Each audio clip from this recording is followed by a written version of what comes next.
Bismillahirrahmanirrahim. Assalamu alaikum. Advanced Microeconomics Lecture First. Choice under uncertainty.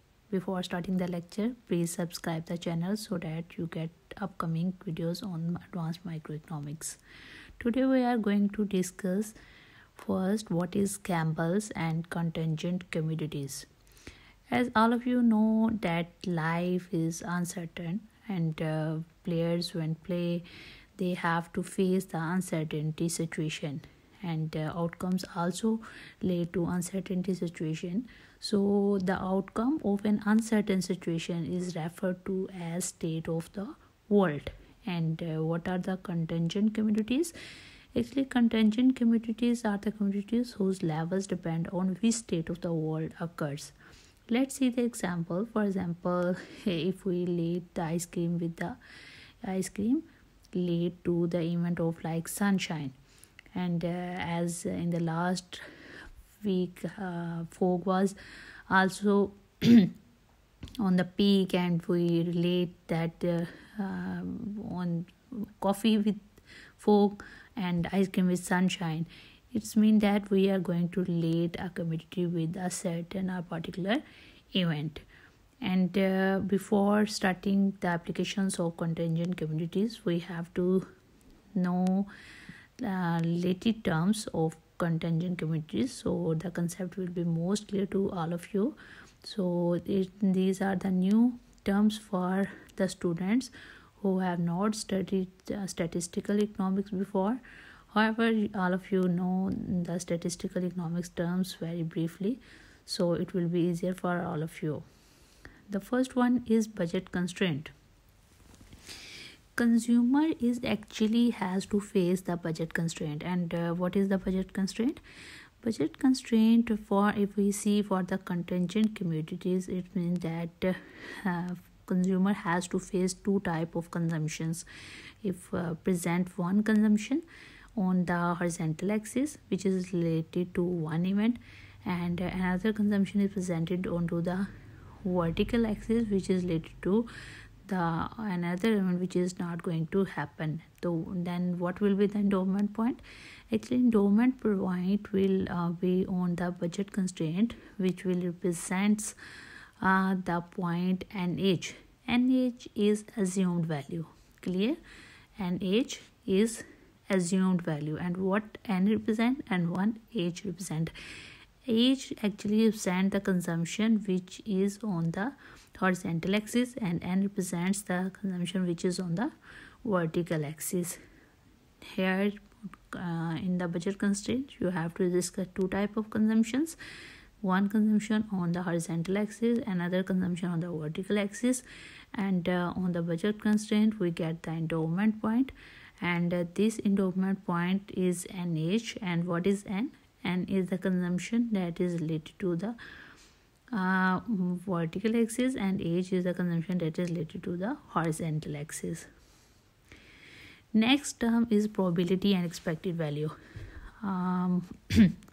Statistical students surely know the terms what is probability and what is the expected value. It's mean what is the probability, what are the chances of one thing going to happen. And if we see the probability of a given state, probability actually presents of a given state of the world, and it's actually measure the likelihood that is going to happen or likelihood that it occurs. And what is the expected value? Expected value actually represents on the average that what's the weight we are going to given to the X at a particular state of the world, and what are the possibilities of the event going to happen. If we presents the equation like this, expected value of X, we can explain the equation like this. Expected value of X equal to how many possibilities static P present value X1 plus 1 minus P static X2.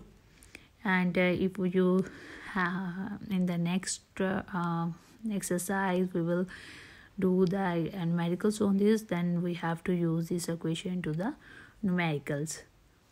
Next one is fair outline. And what is the fair outline?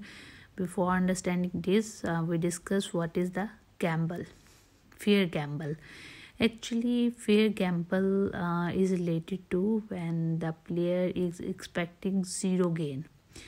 For example, one player is going to playing a risk aversion or uncertainty game. He will has to late zero monetary gains with that play, and a budget constraint actually refer to the opportunities presented by the fair gambles, and it is known as fair outline. And how we can explain the fair outline? Actually, fair outline, let's see the example. For example, I am just going to explain you that, for example, here you can check it, that you can check it.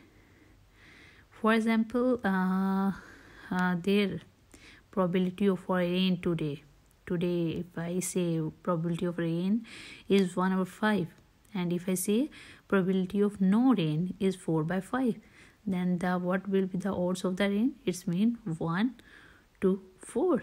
And if the probability of one event is P and probability of second event is P minus 1, the odds of the first event will be P, mean probability P present to probability divided by 1 minus P. P presents the probability of one event, while 1 minus P represents the probability of an other event. Next one is preferences. Preferences mean how we rank our wants, how we rank our communities, how we rank our contingent communities, how we rank our risk, how we rank our baskets. And actually preferences are linked with indifference lines, and the question is here, which bundle of contingent communities the player will prefer? Of course, player will prefer that contingent communities which have less risk, and then the shape of indifference curve depend upon the individual attitudes towards risk. It's mean player will prefer that indifference curve which is having the low risk, and indifference map will also formulate in this form which is towards less risk aversion. Next one is actually here we discuss preferences and individual attitudes towards risk, and we are going to say individual attitudes towards risk, and this risk is actually going to explain into 3 forms: 1, 2 and 3. And what are these? First one is risk aversion, and the second one is risk loving, and third one is risk neutral. Actually, it is not going to write I can add the text here, but you can see clearly here. First one is risk averse.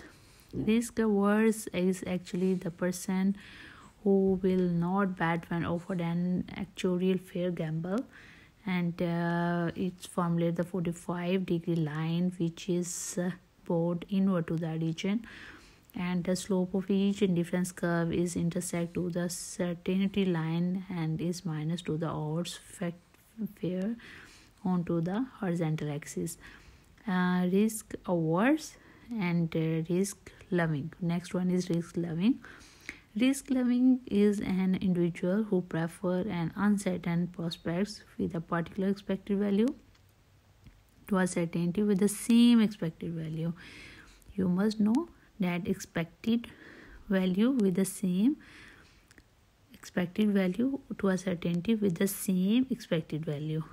It's mean risk loving having 2 expected value, particular expected value with the same expected value, and in this form what will be the shape of the curve? The curves will be bowed outward to the origin. In the last I will show the diagrams of combined diagrams or risk aversion, risk loving and risk neutral. What is risk neutral? Actually, risk neutral is between risk aversion and risk loving, and its slope is like the 45 degree, and the slope is minus to the odds, and it's presenting that risk aversion slope is inward to the 45 degree, and risk loving is bowed outward to the risk neutral. And the next one is equilibrium. How we can explain the equilibrium? As we have known that consumers in equilibrium when the budget line and indifference curve intersect. Similarly here, the equilibrium is the intersection of the budget constraint.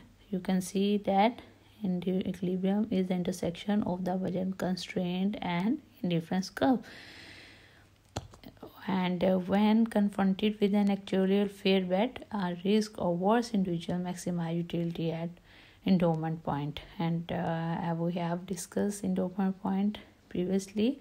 And risk loving individual has indifference curve that are bowed outward from the region, while risk aversions having inward the slopes. So it will be clear to you that consumer will be in equilibrium, as you have to study into the consumer theory, that consumer will be in equilibrium when, for example, you see like this. I am going to show you when consumer will be in equilibrium. Let's see. For example, we are having the graph like this, and this is the budget line, and difference curve is IC is tangent to the budget line. This is the equilibrium point. And similarly, equilibrium where budget line, and where is the budget line? Actually, you can see this is the budget line, this is the budget line, and this is the indifference curve, and this is the equilibrium point. Here are some additional notes just for review of the world that you well known about the topic. Here I am just going to give you 3 type of boxes. First, you have to study privatization, government policy, crop diversification, and export growth in Sri Lanka. And in the next lecture we will discuss diversification, so it will be very helpful to you for the next lecture. And risk factors in diversification is the second part you have to study, and third one is financing or diversification in Colombia. It is just a review, so it's not the part of your syllabus, but it's a review so that you clearly understand the concept of risk aversion, risk neutral, and risk loving. Let's see diagrammatically the explanation of 3. You can see here that it is the slope which is representing to the risk neutral behavior. You can see it here. Yes, this is the risk neutral, and the slope which is green color, this is representing the slope of risk averse, that is inward, while red slope is presenting the slope is outward of the 45 degree, which is risk neutral. So it is presenting the risk loving individuals. Here we have combined diagram of which red line representing the risk taker, while green light is representing the risk averse, and blue light is presenting the risk neutral. So finally you have see the combined diagram, and this is the individual diagram. If you have any kind of confusion, please discuss with me. See you in the next lecture. Allah.